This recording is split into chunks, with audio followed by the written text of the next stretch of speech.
నేను అడుగుతా ఉన్నా, ఒక్కొక్కరికి ఒక్కొక్క న్యాయం ఉంటుందా అని చెప్పి. కొన్ని తెలుగుదేశం పార్టీకి సంబంధించిన వాళ్ళకి ఎక్కడికైనా వాళ్ళు ఎవరైనా యాక్సిడెంట్లు చేసినా, వాళ్ళ పిల్లలు కానీ వాళ్ళ బంధువులు కానీ ఎవరైనా యాక్సిడెంట్లు చేస్తే, లేదా వాళ్ళే యాక్సిడెంట్ చేస్తే, వాళ్ళ కారులో ఉండగానే యాక్సిడెంట్ జరిగితే మొత్తం కుటుంబాన్ని కూడా ఇదే మాదిరిగానే కేసులు కట్టి అరెస్టులు చేసి కుట్ర కోణము హత్య కోణం అని చెప్పి పెట్టే కార్యక్రమం జరుగుతుందా? చేస్తారా అని అడుగుతాను చంద్రబాబు నాయుడు గారిని. ఒక నిజంగా చేసేట్టుగా అయితే ఇచ్చాపురం టీడీపీ ఎమ్మెల్యే కారు ఢీకొని వృద్ధుడు మృతి. ఇచ్చాపురం ఎమ్మెల్యే స్వయంగా కారులో ఉండగానే కారు ఢీకొని వృద్ధుడు మృతి. ఇదే శ్రీకాకుళం జిల్లాలోనే నేను చెప్తా ఉన్నా, ఎక్కడికో బయటకు కూడా పోవడంలా.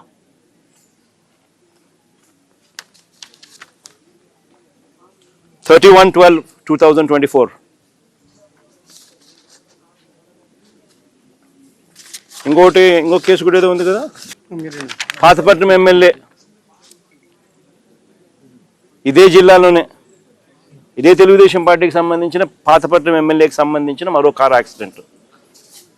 మళ్ళీ వాళ్ళలో అక్కడ ఎవరిని అరెస్ట్ చేసినారు? ఒక్కొక్కరికి ఒక్కొక్క న్యాయం వర్తింపజేస్తే నిజంగా బతకదు, వ్యవస్థ అనేది బతకదు. ఒక చెడు విత్తనాలు నాటుతా ఉన్నారు. ఈ చెడు విత్తనాలు రేపొద్దున వృక్షాలు అవుతాయి. మీరు ఏదైతే నాటుతా ఉన్నారో రేపొద్దున అది ఒక వృక్షమై మొత్తం సిస్టమ్ని నాశనం చేస్తుంది. అబ్సల్యూట్గా అన్పార్డనబుల్, క్షమించరాని తప్పు ఇది. నిజంగా యాక్సిడెంట్ జరిగితే అసలు యాక్సిడెంట్ జరిగినప్పుడు 108కి ఫోన్ చేసింది కూడా ఈ పిల్లోడే. 108కి ఫోన్ చేసింది ఈ పిల్లోడే. మరి నిజంగా చెడు ఉద్దేశం ఉంటే ఈ పిల్లోడు ఎందుకు 108కి ఫోన్ చేస్తాడు?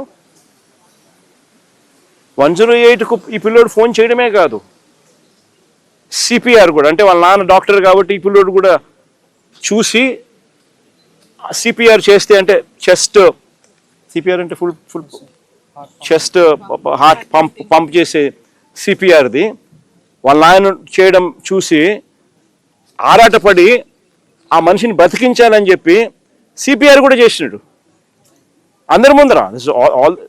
జరిగేదంతా అందరి ముందర జరుగుతా అనే విషయాలే. అంటే ఆ మనిషిని కాపాడడం కోసం తాపత్రయపడ్డాడు. 108కి ఫోన్ చేసినాడు. మన పోలీసులకు ఆ తర్వాత ఇన్ఫార్మ్ చేసింది కూడా వీళ్ళ నాయనే.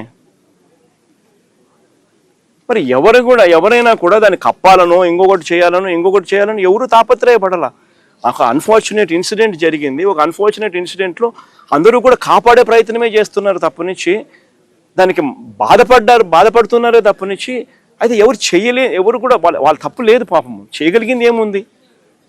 దాన్ని రాజకీయం చేయడం కోసం అని చెప్పి ఎంత దారుణంగా వీళ్ళు బిహేవ్ చేస్తూ ఉన్నారు అని అంటే నిజంగా ఆశ్చర్యంగా అనిపిస్తుంది నాకైతే.